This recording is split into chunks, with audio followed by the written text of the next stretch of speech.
저는 개인적으로 등산을 좋아하는 편입니다.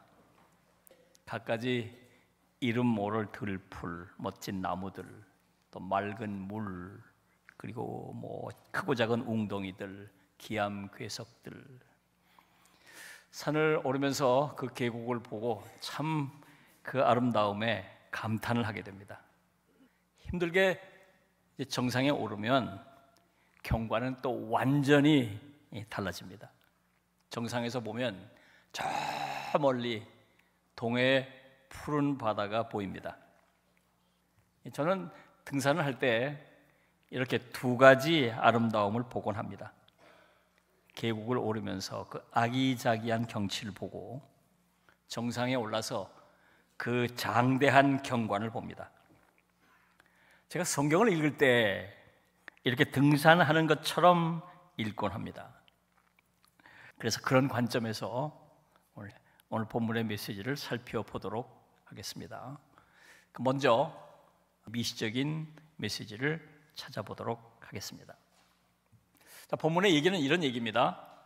한 가나안 여자가 예수님을 찾아와서 딸을 고쳐달라고 청했습니다. 예수님께서 외면하셨어요. 이 여자가 아주 간청을 합니다. 결국 예수님께서 이 여자를 칭찬하시고 그 딸을 고쳐주셨다는 얘기예요. 어찌 보면 아주 간단한 이야기일 수 있겠습니다. 근데 이 이야기를 깊이 살펴보면 믿음에 관한 이런 메시지를 우리가 발견하게 됩니다. 22절을 보면 이렇게 기록하고 있어요. 가나안 여자 하나가 그 지경에서 나와서 소리질러 이르되 주 다윗의 자손이여 나를 불쌍히 여기소서. 자, 이 말씀은 생각해 볼수록 놀랍습니다. 이 여자가 가나안 여자라는 거예요. 도대체 어떻게 이방 여인이 예수님을 유대인만 알 수 있는 다윗의 자손 메시아라고 고백할 수 있었을까요? 직접 예수님의 말씀을 들어보지도 못했고 예수님께서 행하시는 기적도 본 일이 없는데 들려오는 풍문만 듣고 어떻게 예수님께 자기의 딸을 고쳐달라고 찾아 나올 수 있었을까요? 마태복음 16장 17절을 보면 이렇게 말씀하셨어요. 바요나 시몬아 네가 복이 있도다. 이를 네게 알게 하신 이는 혈육이 아니요 하늘에 계신 내 아버지시니라. 베드로가 주는 그리스도시요 살아계신 하나님의 아들이시라고 고백을 하자 예수님께서 하신 말씀이에요. 네가 참 놀라운 신앙 고백을 했다. 그런데 네가 누구에게 배워서 한 것도 아니고 네 스스로 깨달은 것도 아니다. 하나님께서 깨닫게 해 주신 것이다. 하나님께서 알게 해 주신 것이다. 여러분 얼마나 놀랍습니까? 베드로가 이 위대하고 놀라운 신앙 고백을 했는데 이 가나안 여자가 이 신앙 고백을 한 것은요 베드로보다 훨씬 앞서요. 이방 여인이 베드로보다 먼저 예수님을 메시아라고 고백했다 그 말입니다. 어떻게 그럴 수 있었을까요? 하나님께서 하나님의 방법으로 깨닫게 해주시고 가르쳐 주시고 고백하게 해 주신 것입니다. 그렇습니다. 믿음은 신비로운 사건입니다. 우리가 예수를 믿게 된 것 기적이에요. 눈에 보이지 않는 하나님이 계시다고 믿는 것 기적이에요. 예수님이 십자가에 달려 피 흘려 죽으신 게 나를 구원하기 위해 내 죄를 사해 주시기 위해서 십자가에 달려 죽으셨다고 고백할 수 있는 것 기적이죠. 그게 믿어진다 그 말이에요. 그게 믿어진다. 내가 믿는 게 아니라 믿어지는 거잖아요. 이게 기적인 거예요. 이게 기적인 거예요. 사랑하는 여러분, 여러분에게 이런 믿음의 선물, 믿음의 기적이 더 풍성하게 일어나게 되시기를 바랍니다. 자, 오늘 본문에 주목할 말씀이 나와요. 28절을 보면 이렇게 기록하고 있죠. 이에 예수께서 대답하여 이르시되 여자여 내 믿음이 크도다 내 소원대로 되리라 하시니 그랬습니다. 성경을 보면요 예수님께서 칭찬에 인색하셨어요. 다른 것 가지고 칭찬하지 않으셨어요. 믿음이 크다는 거 하나 가지고 칭찬하셨어요. 네가 헌금을 얼마나 했다, 네가 뭐 어떤 봉사를 했다, 네가 뭘 어떻게 큰 일을 했다, 그런 걸로 칭찬 안 하시고 단 하나, 믿음이 크다, 이거 하나만 칭찬하셨어요. 그리고 또 예수님께서 책망을 별로 안 하셨어요. 그런데 책망하신 일이 몇 차례 나오죠. 다른 것 때문에 책망하신 게 아니에요. 믿음 때문에 책망하셨어요. 믿음이 작다고 책망하셨어요. 예수님께서 믿음이 작다고 책망하신 케이스부터 한번 살펴보도록 하겠습니다. 문제가 생긴 거예요. 갑자기 환란이 다가왔어요. 갑자기 어려운 일이 생겼어요. 염려하고 두려워하고 불안해하고 이거 어떡하면 좋은가? 가슴이 철렁 내려앉고 막 불안해하고 두려워하고, 이때 예수님께서 믿음이 작다고 책망하신 것입니다. 자, 그러면 이 여인 케이스로 돌아오죠. 이 여인은 도대체 어떻게 했길래 믿음이 크다고 칭찬을 받았을까요? 예수님께서 이 여자를 시험하십니다. 주님께 내 딸을 고쳐달라고 간청을 하는데 예수님께서 일부러 외면하셨어요. 또 찾아와서 간청을 하니까 나는 이방인을 상대하지 않는다, 내치셨어요. 얼마나 자존심이 상할까요? 얼마나 기분이 나쁠까요? 그런데 이 여인이 더 적극적으로 예수님께 나가서 땅바닥에 엎드려서 절을 했어요. 넙죽 절을 하고, 아마 옷자락이라도 잡았겠죠. 제발 내 딸 좀. 예수님께서 심한 말을 하셨어요. 그러니까 내가 사람은 상대하지만 그렇다고 내가 개를 상대할 수가 있겠니? 너는 개야. 이거 얼마나 자존심이 상할까요? 그런데 이 여자가 한술 더 뜨는 거예요. 맞습니다. 저 개 맞습니다. 그래도 주인의 상에서 떨어지는 그 부스럭이라도 개가 먹는 거 아닙니까? 그 부스럭이라도 좀 제게 나눠주셔서 제 딸을 고쳐주십시오. 여자야, 네 믿음이 크도다. 그리고 네 소원대로 되리라. 이 여인이 귀신 들린 딸을 데리고 온 게 아니에요. 귀신 들린 딸은 자기 집에 있어요. 자기 혼자 나왔어. 여기서 내 소원대로 되리라 하는 순간에 집에 있는 딸이 나았다는 거예요. 원격 기적이에요. 원격 치료가 일어났다니까요. 세상에. 자, 이 여자를 다시 한번 생각해 보죠. 예수님께서 3차례 시험하셨어요. 3차례. 그러면 막 분노하거나 막 실망하거나 막 저 같았으면 그랬을지 몰라요. 이거 더럽고 치사해가지고 나 안 한다, 야. 그리고 그냥 가버렸을 수도 있을 거예요. 이 여인은 흔들림 없이 더 강렬하게 주님 앞으로 나왔어. 그러니까 믿음이 크고 작다는 건 도대체 뭘 말하는 걸까요?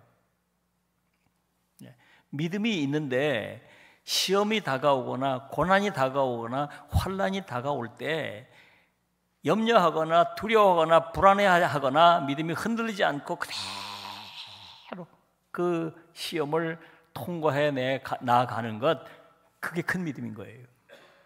태풍이 불거나 막 그냥 파도가 치거나 할 때 꼼짝하지 않고 서 있는 것. 사랑하는 여러분, 여러분의 믿음이 이렇게 큰 믿음으로 성장해 가시길 바랍니다.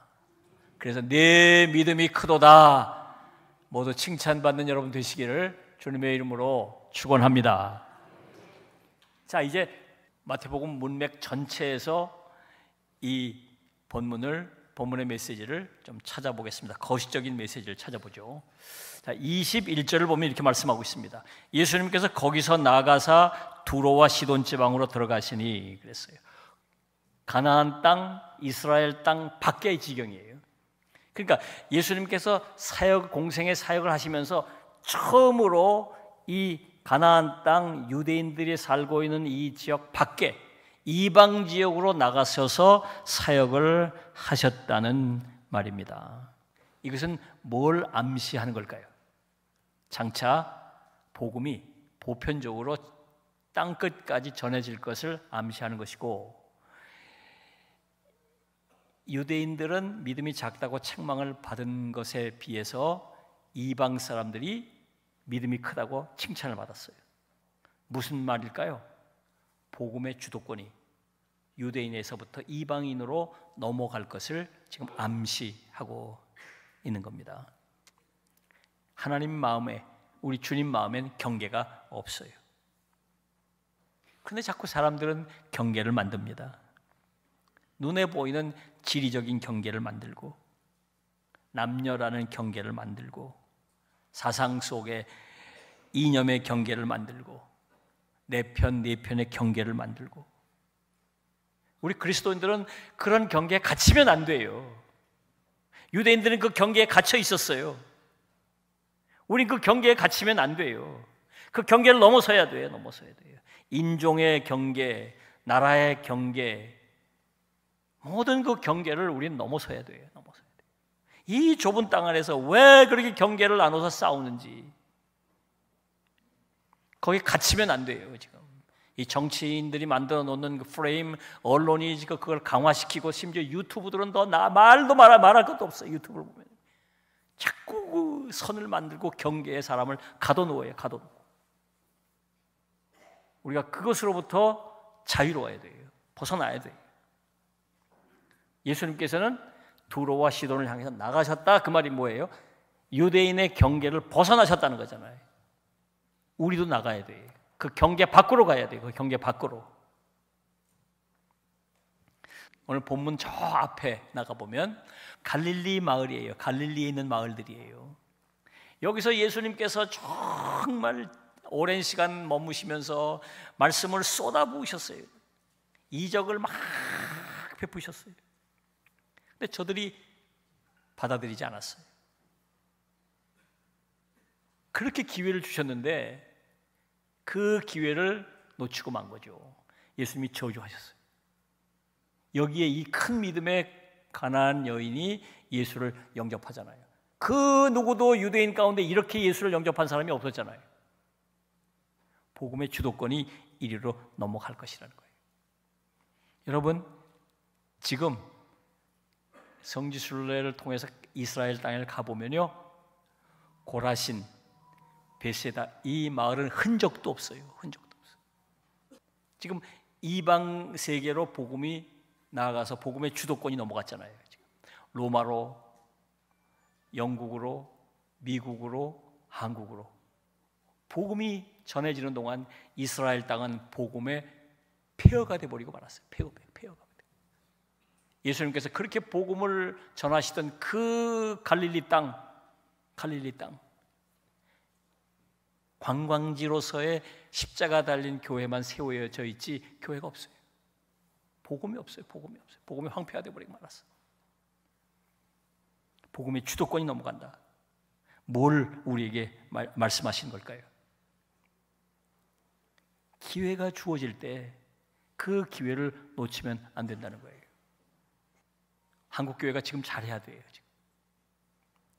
한국 교회에 주신 그 풍성한 복음의 은혜를 잘 관리하고 잘 지켜가야 돼요. 우리 교회가 잘해야 돼요. 여러분의 믿음의 가정, 가문이 복음의 역사를 잘 이뤄가야 돼요.